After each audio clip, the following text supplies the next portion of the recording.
Welcome back to Expressing My Thoughts, the show where I take a look at the weirdest pieces of media out there and give my general opinion on them. Julie Taymor has made some of the finest bits of art to ever be put on the stage and the big screen. And the Spider-Man show she did with Bono. And Floop being in an adaptation of the most violent Shakespeare play. Yes, I'm talking about that one. I've always wanted to imagine a world where Julie Taymor was more of a Robert Eggers-ish folksy director, and now that I've seen it, I don't want it anymore. How do I even describe this? Remember that episode of Roseanne where she randomly fought off a bunch of terrorists on a train because the show was reaching the end of its run and the people running it had no clue what to do with the last few seasons, so they just threw that out there as a joke? That's kinda the exact feeling that I got from watching this film. Since Taymor was too busy working with Bono to make a Broadway show about Spider-Man, she didn't really have that much time to work on this one, which is a shame because a Tempest movie directed by Julie Taymor does sound interesting on paper. She just doesn't really do anything with it. Now, this might be a little bit of bias on my part since I've only seen like 3 versions of the story, this one, Derek Jarman's version, and Forbidden Planet. But even if this has been recognized time and time again as one of the most influential stage plays in the history of stage plays, I've honestly never really gone that much into The Tempest. I'd already read Lord of the Flies at that point, so I just saw The Tempest as just that, but with no murder and the savage fighting being replaced with social class. So imagine my joy when I saw that there is a version of The Tempest starring this guy that I don't remember the name of. You might need to get back to me on that one. There's also these random visual vignettes that happen at occasional intervals where the story just grinds to a halt and we're pretty much forced to question what's going on inside a character's head, which is pretty neat, and these moments do have a name. Taymor described them as penny arcade nightmares, which I'm not gonna lie, is a really cool name for them, but I personally like to call them, oh, okay. And trust me, this isn't the last time we're gonna be talking about these oh, okay moments, because they pop up surprisingly a lot throughout her career. But they're sadly at a minimum here. In fact, they're so few and far in between and so brief as well that we barely get a glimpse into what they're like as characters, so a lot of them are just really boring. Especially this guy who, I swear I've seen him before. He was like Adam Sandler's Rob Schneider replacement in Bedtime Stories. He was also the punk rock rabbit in Hop, and wasn't he in the remake of Arthur as well? Seriously, who is this guy? So yeah, at its core, this is probably the most bare minimum version of The Tempest you can possibly make. And unlike Forbidden Planet and, God forbid, the Derek Jarman version, there's almost nothing about the film that I would say stands out in its own unique way, or that I wouldn't be able to see in other versions of the story. Except for maybe this random moment with Gonzalo. She loved not the savor of tar nor of pitch. Yeah, oh fuck. What was that? I've rewinded this scene like 600 times, and to this day, I still don't get why it's even in the movie. It's so random that I kinda love it. The only other notable change that I could think of that is also all Taymor is the casting of Prospero. Or in this case, Prospera, played by Helen Mirren, who does such a great job with the material that was given to her that I barely even noticed that it was a gender reversal.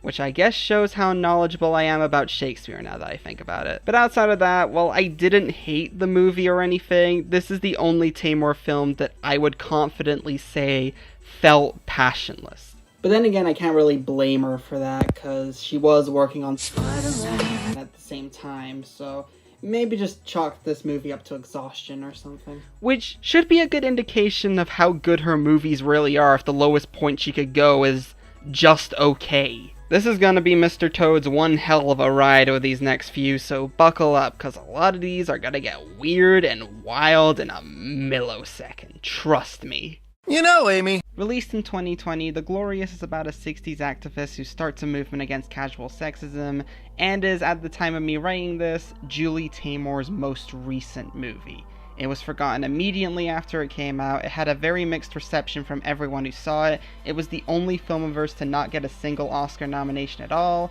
And what do I think of it? It's not bad. There are some neat bits of imagery here, and it was interesting seeing a faithful biopic on someone I had never even heard of up until I first saw it. But unlike The Tempest, where she didn't really do much with the material she had, The Glorious tries to squeeze every inch of Steinem's history into a 2.5-hour movie, to the point where there's just too much going on, which is an issue that I have with a lot of biopics. But overall, it's fine. There isn't really much that stood out about it. Now, if it was a Yoko Ono biopic, then I did really like that Taymor gave herself a little cameo at the end, though. I'm not gonna lie, that is pretty cool. This boy is fueled like fire! Yep, this was the one I teased in my last ranking, the one where I had to completely break my rules just to include it. And you know what?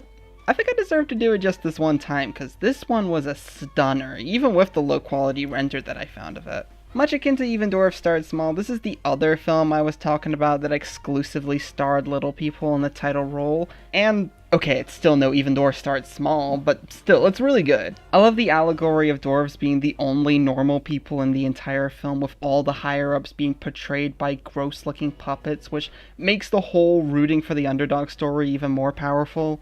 And Michael J. Anderson was also really solid here.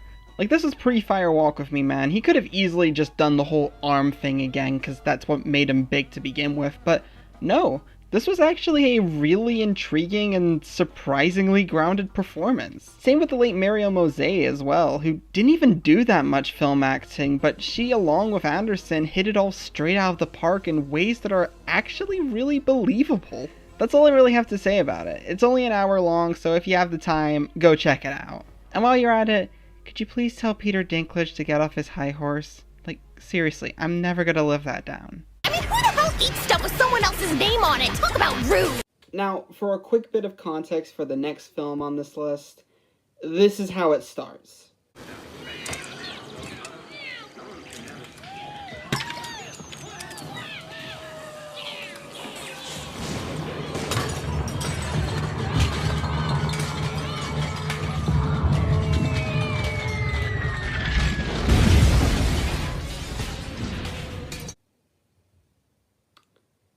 Oh yeah, did I say for a bit of context? I meant there is none. Yeah, this definitely isn't the Shakespeare we're used to. Baz Luhrmann's Shakespeare, maybe, but not Shakespeare, if you know what I mean. But to give Taymor credit here, at least everyone actually knows how to say their lines. Based on arguably Shakespeare's least good play, Titus was released in 1999 as Taymor's first proper feature film, 2 years after she reached smash heights with her Broadway musical adaptation of The Lion King, which I still think is what the live-action remake should have been, for the record. And it's good. Really good, actually. Titus might be my favorite Shakespeare adaptation I've ever seen. But then again, that is up against some stiff competition. Now, when I first saw this, I had a bit of an assumption that this was Taymor's tribute to political Italian exploitation films. You know, films like Tinto Bras's Caligula, or Pier Paolo Pasolini's Salo, the 120 Days of Sodom, or Tinto Brass again with Salon Kitty. I initially dismissed that theory because it felt too much like a coincidence for it to be connected to a movie that was such a strong, scathing defeat of fascism that it resulted in the director's murder. And this film does feature a lot of fascist architecture that was made during the reign of Mussolini. But then I learned that Mussolini's Italy was actually a huge inspiration for the film, so that might still be on the table. But as well as the heavy influences of Italian history, Titus also holds its stage influences on its sleeve as well. Which would explain how intentionally abstract some of these scenes can be. Considering that this is someone who's mainly worked on stage shows for the majority of her life, Taymor does bring a whole lot of that stage energy over to the film itself, experimenting with green screens, set designs, camera angles, and visual effects with things that would normally be used as projections or would be mimed out through puppetry. And yeah, they do look like set pieces that would be made for the stage first, since a lot of it looks unbelievably immaculate. And then there's the way it adapts the lamentable tragedy of Titus Andronicus. Now, like I said earlier, this is one of the most famously bad plays that's ever been written, to the point where many people thought Shakespeare was parodying himself, since it had a lot of nonsensical character motivations, stuff that just straight up doesn't make any damn sense, dumb decisions aplenty, and pie. Which, yes, I know, I get it! But luckily Taymor was very smart about it and wrote the film in a way that felt less literal and more interpretive. With the film starting off in an empty coliseum and cutting back to it at the end once Saturninus is killed, implying that it was all done as a showcase of our obsession with violence. Also, Harry Lennox doing Yo Mama jokes. Thou hast undone our mother. Villain, I have done thy mother. Beautiful. And oh my god, have I talked about how goddamn amazing some of the acting is? Not just because every line uttered here feels genuine in their delivery, but you have some of acting's finest powerhouses behind them too. Anthony Hopkins and Jessica Lange are brilliant as per usual. Like, come on, you can't have Hopkins in a movie and have him half-ass anything. Why, there they are! Both! That's in that pie, whereon their mother daintily hath fed, eating the flesh that she herself hath bred to strew. Harry Lennox has this unsound ability of making everything sound effortlessly cool, and he pulls that off in dividends. Away with slavish weeds and servile thoughts. I will be bright and shine and pearl and gold to wait upon this new-made empress. I'm still really pissed that we're never gonna see him as the Martian Manhunter, for the record. That would have been amazing. Matthew Rhys and goddamn Elvis himself, Jonathan Rhys-Meyers, is also great here, and literally 90% of their role was just them going, boo. Laura Fraser I liked as well, and I like to think of her role in Breaking Bad as just revenge for her being mute for half the movie. Even Alan goddamn Cumming, who I already knew was a really enjoyable, albeit very campy actor. Like, seriously, have you seen him in Spy Kids? But holy shit is he bringing his absolute A-game to this, and quite possibly his most psychotic role to date. And speaking of Scottish actors, by far my favorite role in the whole movie just so happens to be from Lucius, played by none other than Angus McFadden. Yes, slow-ass motherfucking Jeff from the Saw movies. That just goes to show, no matter where he goes, this man's always got to be surrounded by violence. To make a long story short, Titus rules. It's violent and unique in a way that only Taymor and her team would pull off, and I wish we had a lot more Shakespeare adaptations that were like this than something like, I don't know, Hamnet or something. Does anybody even remember that film anymore? Of course I do, I booked him. I'm the leader of the Beatles. Yeah, unpopular opinion time. I actually really like Across the Universe. Yeah, I know it isn't the most shocking revelation in the world, since I've been pretty much praising the thing since I first saw it back in... But yeah, for a while, if you asked me what my favorite Julie Taymor movie was, I'd say... What a very specific question to ask. But I would also say either this or Frida, which even today I'm kinda interchangeable between the two, since they are two very similar movies, which, yes, I know. What I was meaning that they're both very self-contained, with the only grander elements coming from the film's overall surrealism and attachment to the time period it's in. In Frida's case, it was with Mexican culture. In Across the Universe's case, it's an entire goddamn decade, or rather, half of it at least. And I think Taymor does that really well here, and I know I might be sitting at a lonely table for one here, but I actually liked the second half more than the first. But I do get why people want to get into it, since it is a complete mess on all fronts, with the story pretty much vanishing altogether, and it does boil everyone down into having only two character traits, which is just screaming and moaning. Not moaning as in the sexy way, moaning as in, okay, maybe both. But considering that most of the 60s was about getting lost in war, love, drugs, and a lot of psychedelic music that was made by bands who were also on a whole load of drugs, this was mainly what I saw the 60s as, and it does a really good job getting that feeling across. Also, you know how people like to talk about Titanic and how that stretched the PG-13 to its limitations? Well... Here comes a new challenger! Also, a lot of these OOK moments are just crazy memorable. Like the strawberries being used as bombs, and that image of dripping red paint self-imposed over Max's face has been seared into my brain since I first saw it. Also, Maxwell, Jude, Prudence, Sadie, Robert, Jojo, the Blue Meanies are just there in the background for some reason during the Mr. Kite song. Yeah, as a Beatles fan, these Easter eggs just suck you off for the whole movie. It's pretty great. And yeah, I might as well bring up the Beatles songs as well, since they are a kinda make or break moment for a jukebox musical like this. Because they can be done right if given to the right hands. If you use them well, it could change the way you look at a lot of these songs and draws you into the film even further. If you don't, you get Can't Stop the Music. And nobody wants to end up like Can't Stop the Music. So where does Across the Universe fall in that category?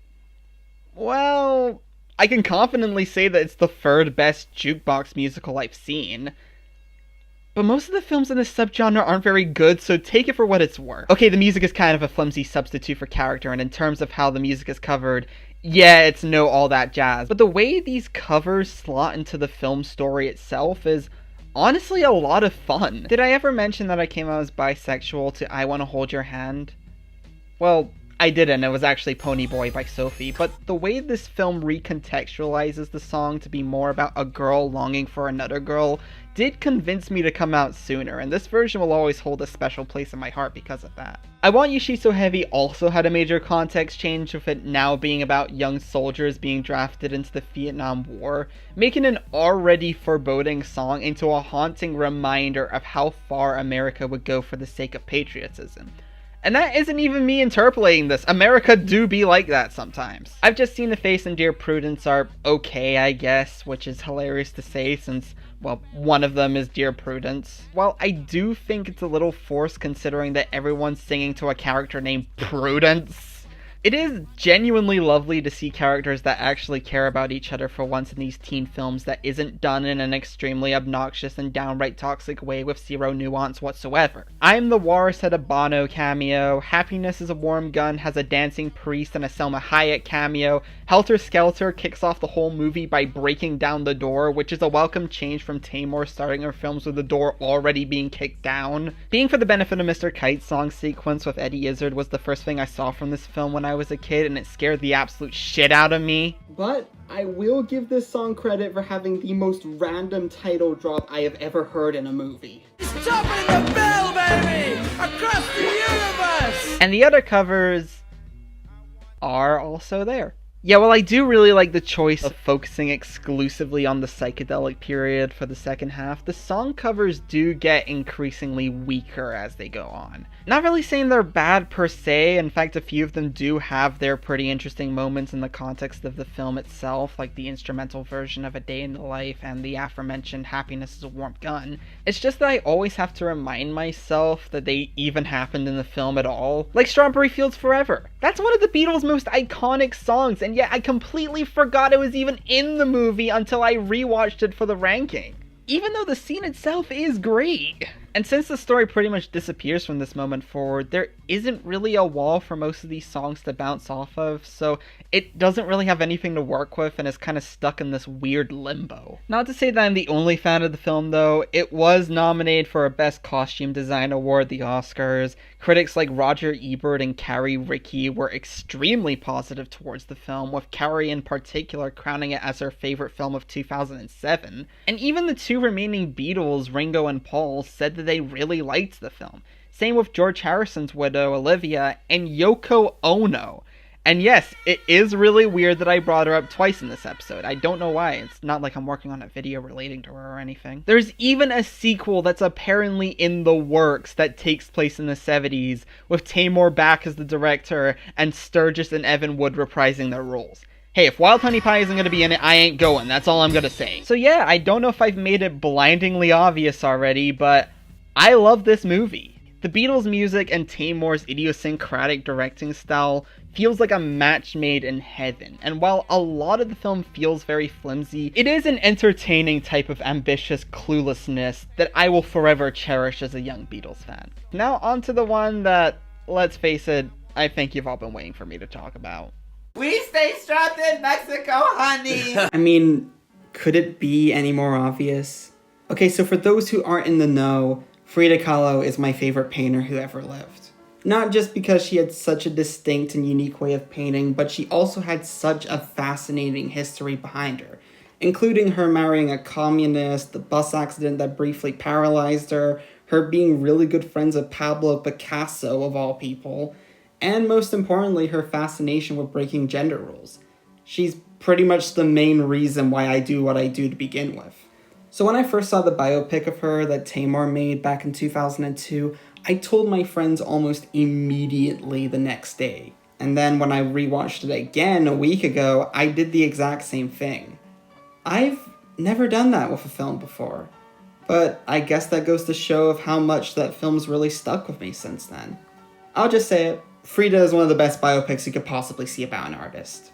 While it isn't 100% accurate per se, a lot of it does stay true to her life, even if it does take some creative liberties with the timeline in order to make the film work, but to be fair, it works super well. The writing, the acting, the lighting, the visual effects, the cinematography, this is Taymor using what she had learned through Titus to its fullest potential, and it looks absolutely stunning. And if there's one thing that I need to highlight about this film that is just amazing, it's that for a biopic, it's perfectly paced. Now, I don't think I've ever talked about pacing in one of these ranking episodes before, since I'll just admit that I'm not really the most articulate when it comes to talking about films. I'm sort of a Fox critic. But just to give a quick sign of how amazing the pacing of Frida is, this movie is 2 hours and 3 minutes long. Now, by modern biopic standards, you could say that it would take, 20, 30 minutes to get to the accident that changed her life? This movie only takes 10. We open near the end of her life, which roughly takes 2 minutes, and then we spend another 7 establishing her relationships with both her friends and family, and then just about a minute later, the accident happens. From that point, the rest of the movie is dedicated to her work, her relationships, her outlook on life, and how all three of them blend into each other.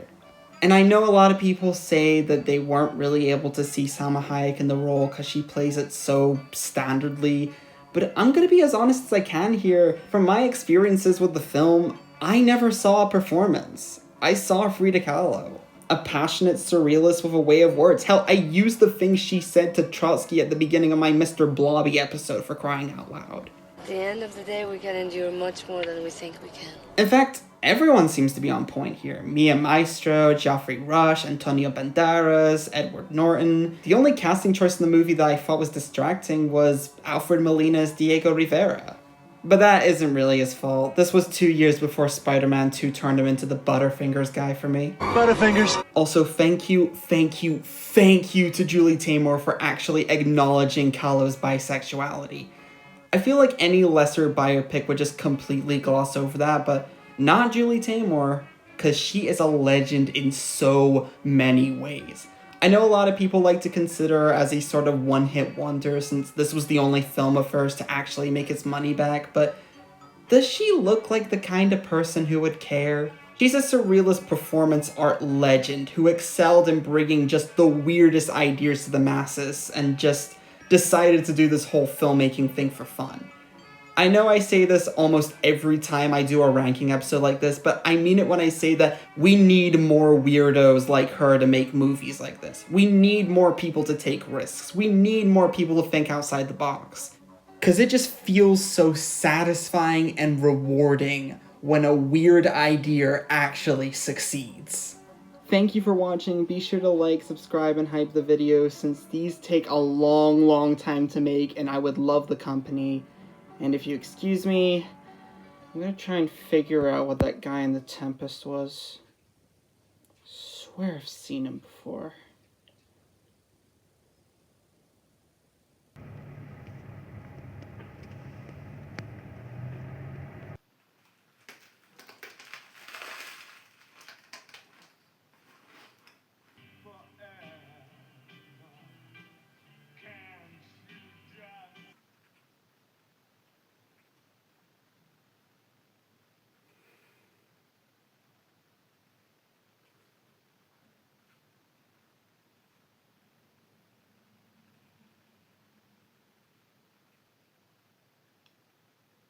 Wait a fucking minute.